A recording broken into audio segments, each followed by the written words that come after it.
Há 15 dias eu estava me preparando para vir para o Conexão com Deus.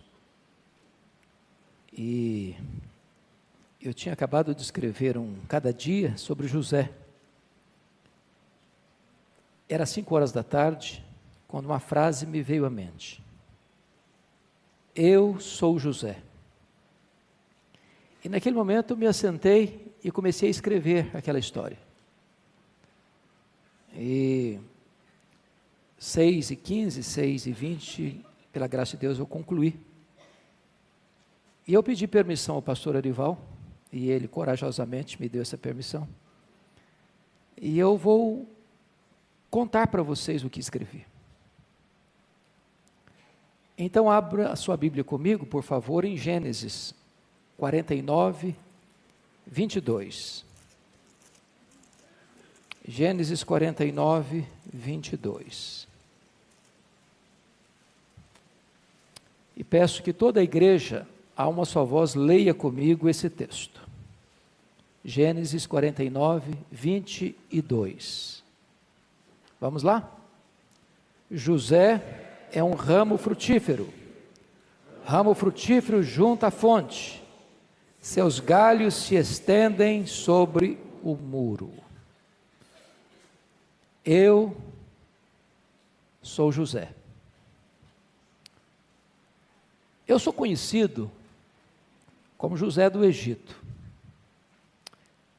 Eu quero hoje me apresentar a vocês. Meu bisavô, Abraão, vivia muitos anos em Ur dos Caldeus. Pertencia a um povo idólatra. Mas Deus resolveu tirá-lo dessa terra idólatra para ser o pai dos crentes. Deus prometeu fazer dele uma grande nação e abençoar por meio dele todas as famílias da terra.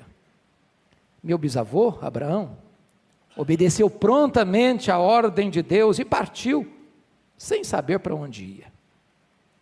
Só tinha um problema. A minha bisavó Sara era estéril.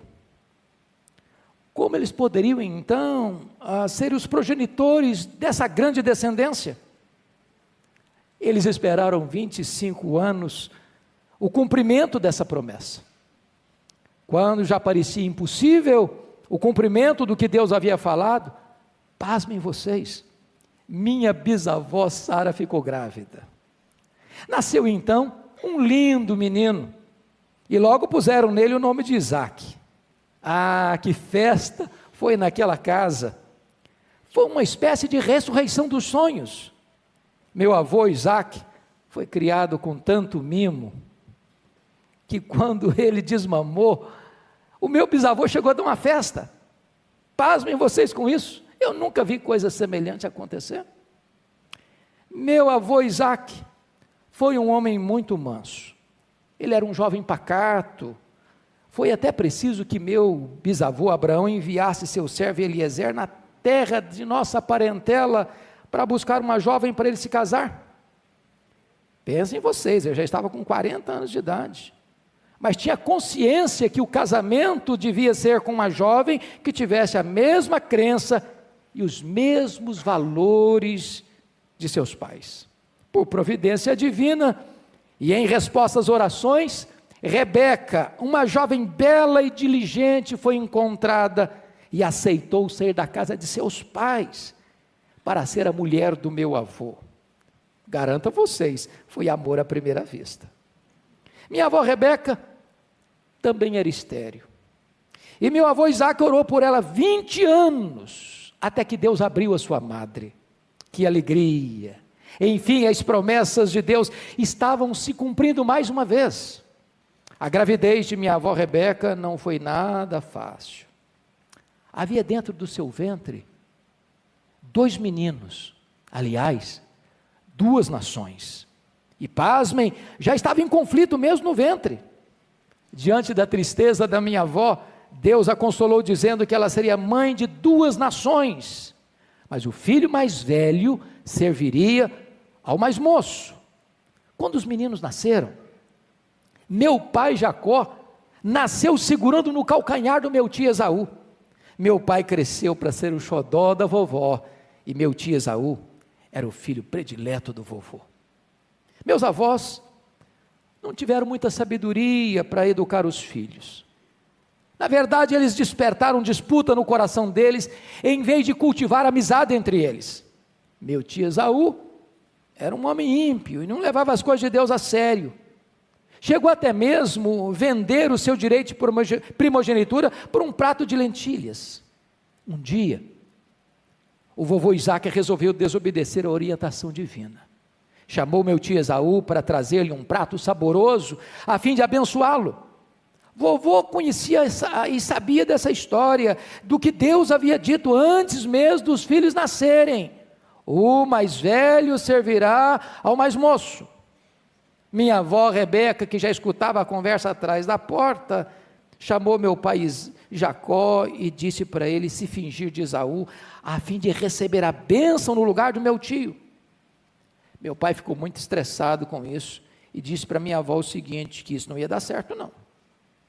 Mas com a insistência dela, ele acabou cedendo. Meu pai vestiu as roupas do meu tio, fingiu ser ele, e meu avô, que já não enxergava direito, abençoou meu pai como se estivesse abençoando meu tio Esaú. Foi uma tragédia, foi uma tragédia. Quando meu tio chegou do campo, ficou muito irado e chegou até a dizer que quando meu avô morresse, ele mataria o meu pai. Minha avó, desesperada, deu ordens a meu pai para sair de casa e passar uns tempos na casa de Labão, seu irmão. Meu pai não era mais um jovenzinho, nesse tempo não. Pasmem vocês, ele tinha 71 anos. Vivia na barra da saia da mãe. E com essa idade, ainda era solteiro. Com essa idade, ele teve que sair de casa depois de enganar a vovô e trair meu tio. Uma tempestade desabou sobre a sua alma. Na mesma noite que saiu de casa, porém, Deus apareceu para ele em sonhos. Revelou-se a ele como o Deus de meu bisavô Abraão e como Deus de Isaque, meu avô. Meu pai ouviu promessas de Deus e fez também, sabe, algumas promessas para Deus. Foi uma experiência linda naquela noite. Quando ele acordou, ele chamou aquele lugar de Betel, casa de Deus. Ali meu pai conheceu a casa de Deus. Mas posso garantir a vocês, meu pai ainda não era um homem convertido. Deus foi tão bom com meu pai, que ele encontrou a casa de Labão, e ali ele constituiu família. Labão, o sogro de meu pai e meu avô materno, era um homem muito sagaz, e se aproveitou do meu pai, enganou meu pai, explorou meu pai. Meu pai teve que trabalhar 7 anos para se casar com Raquel, a minha mãe. E no dia das núpcias, pensem vocês, meu pai que tinha enganado, o meu avô e meu tio, foi enganado, pois astuciosamente introduziram na recâmara nupcial a minha tia Lia. Coitada da tia Lia, ela não era fisicamente tão bonita como a minha mãe Raquel. Todo o amor de Jacó, meu pai, era dedicado a Raquel, minha mãe. Por isso, quando meu pai acordou no dia seguinte, viu Lia do seu lado e não Raquel, ele ficou muito bravo. Precisou trabalhar mais 7 anos para obter a permissão de se casar com a minha mãe Raquel. Na verdade, papai acabou com isso tendo 4 mulheres. Lia, mamãe e de quebra, mais 2 concubinas, Bila e Zilpa. Passaram-se 20 anos, e papai ficou muito rico, nasceram-lhe muitos filhos. Meu avô materno já não falava direito com ele, meus tios maternos não gostavam nem de olhar para ele mais. Papai então entendeu que era hora de voltar para a terra de seus pais. Minha mãe e as outras mulheres de meu pai concordaram com isso. Então, fugiram escondidos de meu avô materno, ajuntar a filharada e os rebanhos e partiram. Não deu outra. Quando Labão, meu avô, ficou sabendo, ficou irado e partiu para cima do meu pai, para levá-lo de volta. Se não fosse um anjo do Senhor barrá-lo no caminho, e teria tido um conflito sério entre eles. Depois de algumas farpas no caminho, enfim, eles se reconciliaram, fizeram as pazes, comeram juntos. Pasmem vocês, vovô até deu alguns conselhos para o meu pai. Eu estava me esquecendo. Papai voltou para sua terra quando eu nasci. A minha mãe, a amada do meu pai, era estéril. Ela custou muito para se engravidar. Nas horas de angústia da mamãe, ela chegou a dizer para o meu pai: dá-me filho, senão eu morrerei. Mas o meu avô ficou tão angustiado que isso não era a competência dele, ele não conseguia fazer isso. Então, Deus fez um milagre na vida da minha mãe, sabe? E eu nasci. Pasmem vocês, quando eu nasci, papai tinha 91 anos. Nem é preciso dizer que eu me tornei o seu filho predileto. Isso me custou um preço muito alto. Sabe por quê? Meus irmãos não gostaram dessa predileção. Papai até me deu uma túnica de mangas compridas. Aquela túnica deu o que falar. Meus irmãos não me suportavam ver com aquela roupa especial de mangas compridas. Minha mãe estava explodindo de alegria de novo. Estava grávida outra vez. Meu irmãozinho estava para nascer. A expectativa era enorme. Era o caçula da família. Mas uma tragédia aconteceu. Que coisa triste. Quando nasceu Benjamim, o caçula do papai, a mamãe morreu no parto. Foi muito choro, foi muita dor, sobretudo para o papai e para mim. Mas papai conseguiu com o tempo se recompor, transferindo seu afeto de minha mãe para mim, para Benjamim, meu irmão. É claro que os meus outros irmãos não gostaram nada disso. Eu já estava com 17 anos, na minha família todos éramos pastores. Meu pai tinha muitos rebanhos e todos nós trabalhávamos juntos cuidando das ovelhas. Por ser ainda muito jovem, com 17 anos, papai me enviava na companhia de meus irmãos, filhos de Bila e Zilpa. Posso garantir uma coisa para vocês, aqueles moços não eram flor que se cheira não. Faziam muita coisa errada, longe dos olhos do meu pai, e eu me senti na obrigação de contar tudo para o meu pai. O comportamento errado deles. No meio de tudo isso, gente, eu comecei a ter alguns sonhos estranhos para mim, sabe? Nesses sonhos, a minha família se curvava diante de mim. Eu achei que não tinha problema contar isso para os meus irmãos e para o meu pai. Foi complicado para mim, sabe? Se as coisas estavam ruins, por causa da minha roupa bonita, da minha veste talar, piorou muito mais depois que eu contei meus sonhos para eles. Meus irmãos, com ciúmes de mim, passaram a me odiar. Papai, porém, só guardava essas coisas no coração. Um dia, a minha vida deu uma guinada de 180 graus. Papai me mandou ao encontro de meus irmãos em Siquém, para saber notícias deles e dos rebanhos. Papai sabia que os meus irmãos não gostavam muito de mim, mas jamais imaginava que eles pudessem fazer mal para mim. Eu, sem qualquer maldade no coração, fui procurar meus irmãos. Nessa caminhada, cheguei até a me perder no deserto. Aí um homem me disse: olha, seus irmãos não estão mais em Siquém não, eles foram para Dotã. E eu não tive dúvida, parti para Dotã, uma outra região, procurar meus irmãos. Estava muito alegre ao vê-los. Tinha muitos dias que eles estavam fora de casa.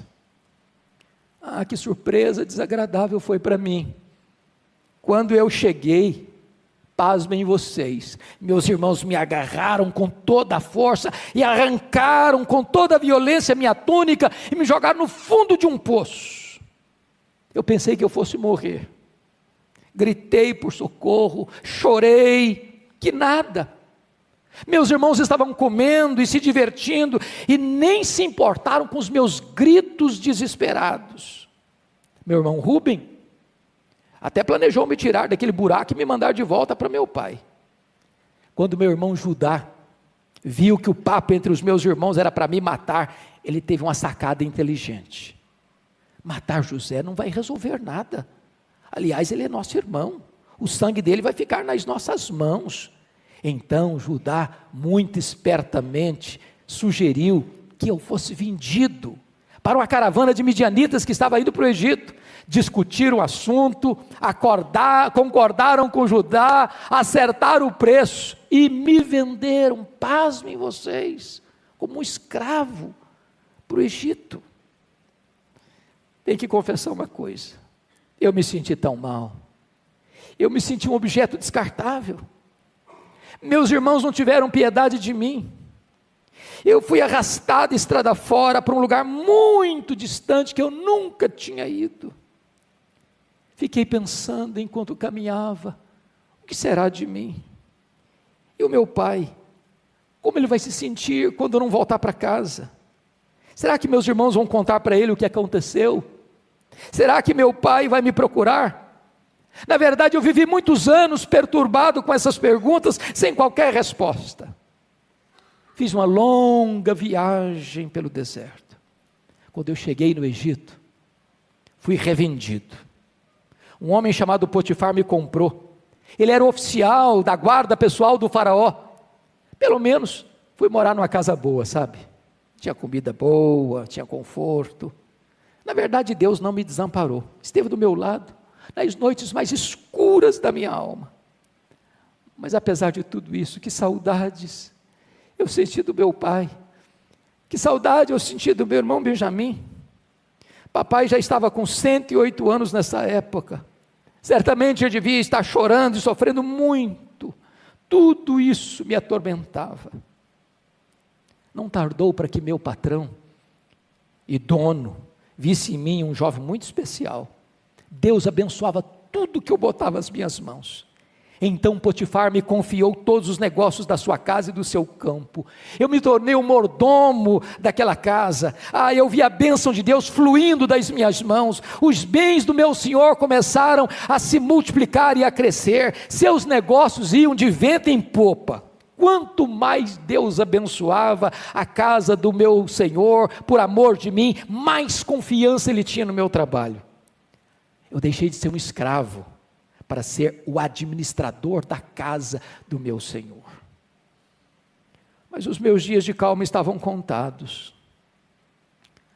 A minha senhora começou a me olhar de maneira estranha, furtivamente ela me secava com os olhos.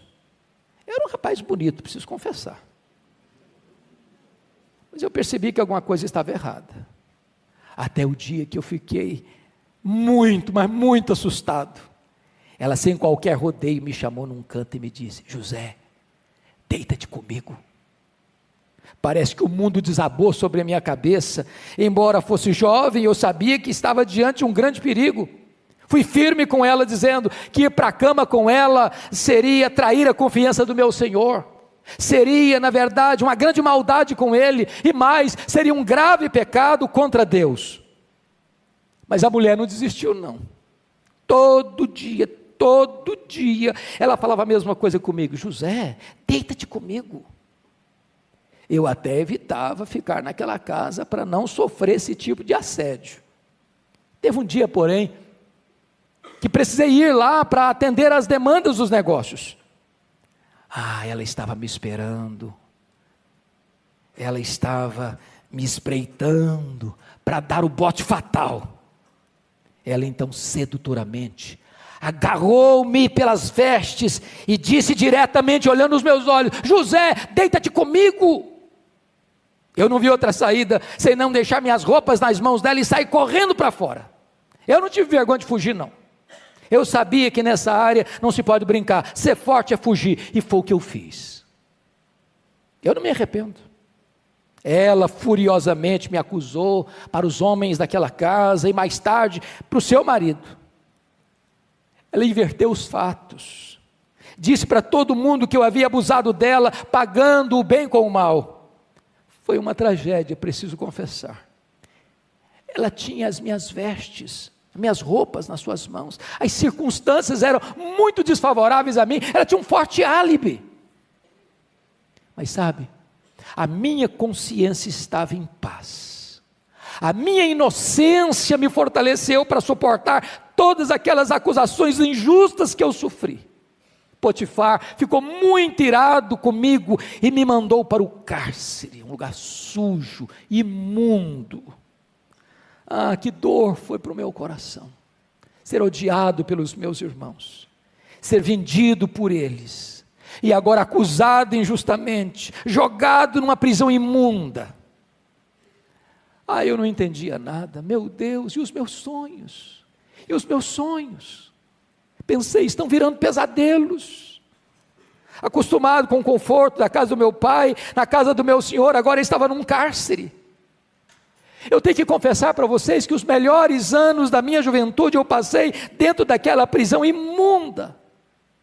Por bondade de Deus, entretanto, o Senhor ainda era comigo naquele cárcere. Logo o carcereiro começou a perceber que tudo que eu punha as mãos, Deus abençoava. Então, sabe o que aconteceu? Ele me confiou todos os presos daquele cárcere. Foi lindo, sabe?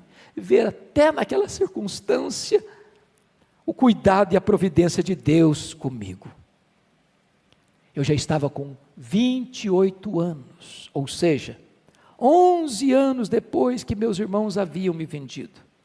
Nesse tempo, 2 prisioneiros de Faraó tiveram sonhos na prisão e ninguém foi capaz de interpretá-los. Deus me deu entendimento e eu interpretei os sonhos e eles se cumpriram literalmente.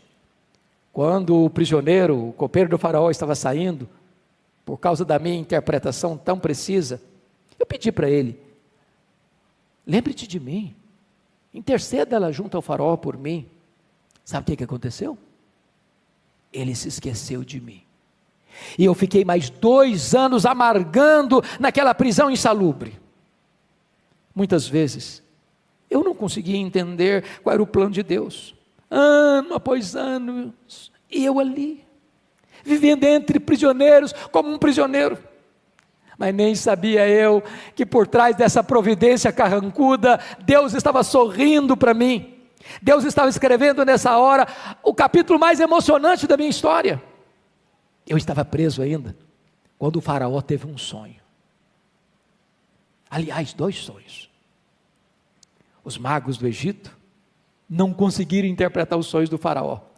Foi nesse momento então que o copeiro se lembrou de mim. Diz: ah, tem um prisioneiro hebreu que interpretou meus sonhos e deu tudo certo. Nesse momento então o Faraó me chamou ao palácio e me contou seus sonhos. E por bondade de Deus, Deus me deu o discernimento do sonho de Faraó e eu o interpretei. Ah, o Faraó não teve dúvida, ele confiou em mim. Seus 2 sonhos tinham o mesmo significado. Tratava-se dos 14 anos seguintes, 7 anos de fartura, 7 anos de fome. Então eu orientei Faraó o que deveria ser feito nesses anos de fartura para prevenir e suprir o povo nos tempos de escassez. Faraó resolveu, pasmem vocês, me nomear governador do Egito e colocar-me como administrador de tudo no seu vasto reino. Gente, eu nem podia imaginar uma coisa dessas. Saí da prisão para ser o 2º homem do Egito, abaixo apenas de Faraó.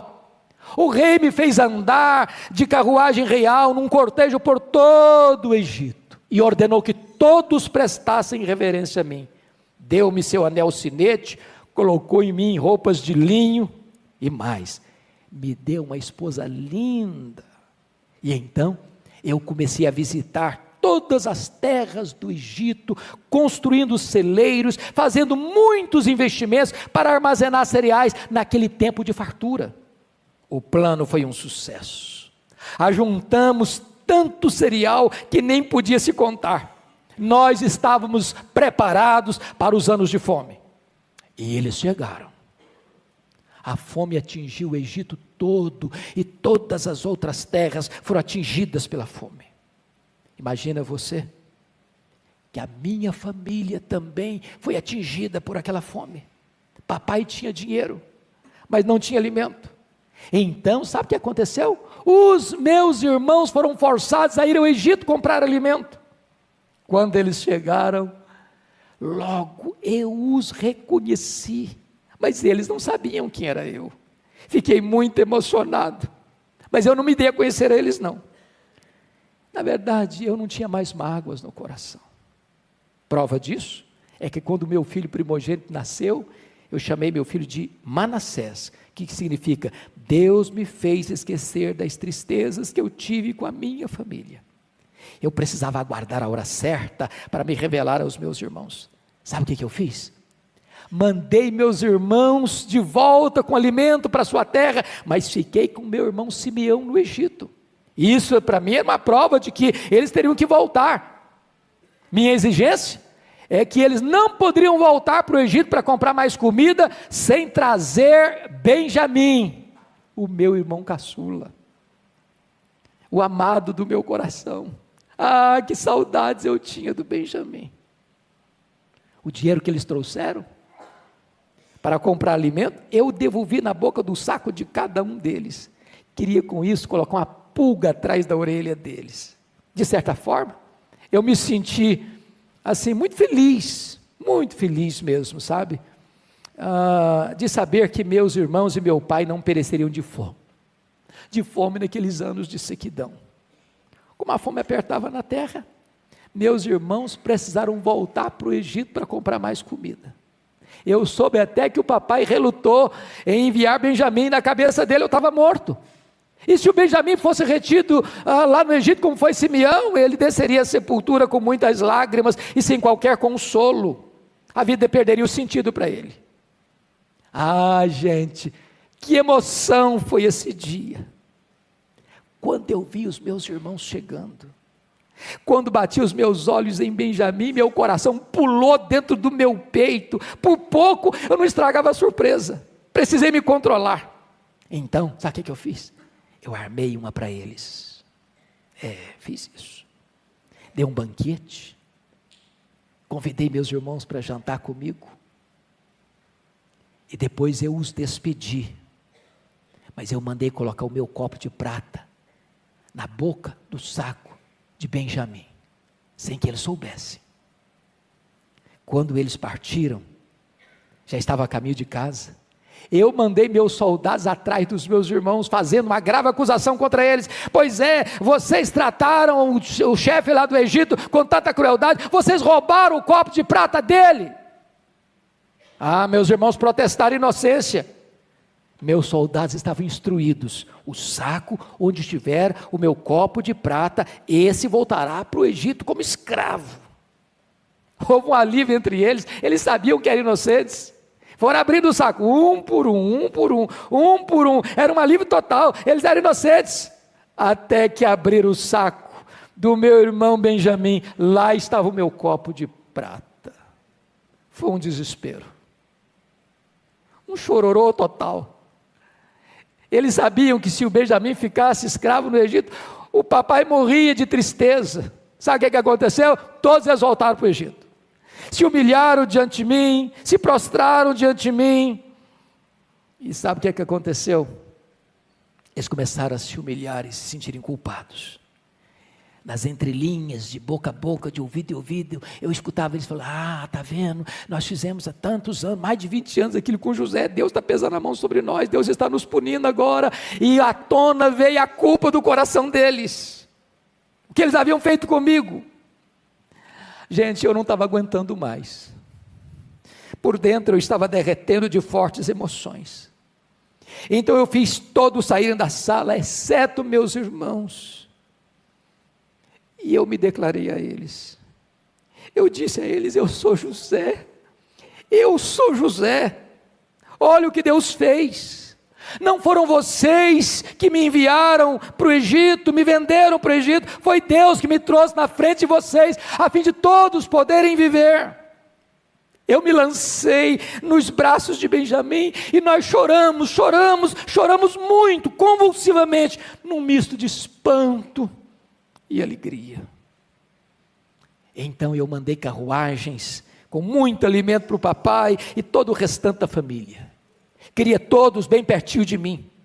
E eu fiquei até imaginando a alegria do papai ao saber que eu estava vivo e ainda era o governador do Egito. Fiquei imaginando aquela alegria no coração do meu pai. Mas uma coisa, eu pedi meus irmãos: vocês não vão brigar pelo caminho não, tá? Agora não é hora de vocês ficarem se culpando uns aos outros e se lamentando, não. Agora é hora da gente agradecer a providência divina. Eu soube que o meu pai nem acreditou quando os meus irmãos contaram para ele que eu estava vivo. Mas quando ele olhou para as carruagens em vez de jumentos e viu tanto alimento, o coração dele pulou de alegria. E sabe o que aconteceu? Ele resolveu vir ao meu encontro. Gente, eu contei, hora por hora, dia por dia, para aquele encontro. Quando o papai chegou, eu nem posso acreditar. Eu estava tão feliz. Eu corri para encontrar meu pai. Eu grudei no pescoço do meu pai e nós choramos muito, mas muito, mas muito. Que emoção foi aquele dia. Disse para o meu pai que eu cuidaria dele, que eu cuidaria dos meus irmãos, dando-lhes pão e o melhor da terra do Egito. Papai disse para mim: meu filho, agora eu posso morrer. Que nada, o velho viveu mais 17 anos entre nós. Apresentei papai ao faraó, papai abençoou o faraó deu a melhor terra do Egito para minha família e até constituiu meus irmãos como os cuidadores de seus rebanhos. Papai, antes de morrer, aos 147 anos, chamou seus filhos, meus irmãos, e abençoou um por um. Quando ele chegou diante de mim, ele me disse assim: José, você é um ramo frutífero. Você, José, é um ramo junto à fonte, que estende os galhos sobre os muros. Fiquei muito feliz com essa profecia de meu pai. Até reconheço mesmo que por onde passei, Deus me abençoou. Deus foi comigo. A presença de Deus era marcante na minha vida. Pude ser uma bênção na minha casa e uma bênção fora dela. Mas depois que meu pai morreu, meus irmãos ficaram preocupados que eu fosse vingar-me deles. Que bobagem! Eu disse para os meus irmãos que eu não estava no lugar de Deus, muito embora eles tivessem tentado.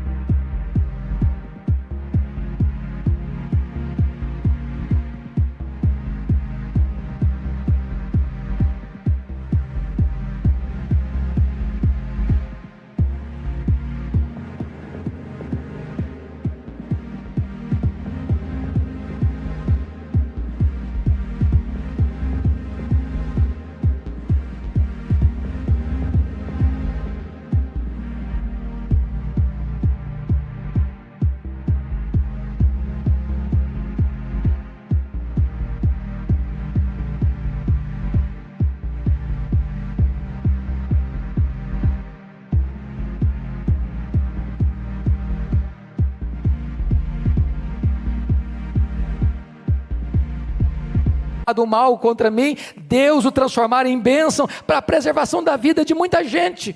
Eu tinha clara compreensão disso. Por isso, quando meu segundo filho nasceu, eu coloquei o nome dele de Efraim, que significa Deus me fez prosperar na terra da minha aflição. Pude ver, na verdade, em todas as coisas, a mão de Deus me guiando. Na verdade, a minha vida era apenas um tipo daquele que viria mais tarde, 2000 anos depois de mim, o Salvador do mundo, aquele que abriu os celeiros da graça para alimentar os famintos com o pão da vida, com a própria vida eterna. Ah, que plano glorioso! Vivi 110 anos, fui fiel ao meu Deus, na casa do meu pai, na casa do meu Senhor, na prisão.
e no palácio de Faraó. Eu paguei o mal com o bem, e Deus me conduziu em triunfo. Hoje, eu posso garantir a vocês, valeu a pena. Valeu a pena viver na presença de Deus. Valeu a pena viver para a glória de Deus. Eu sou José.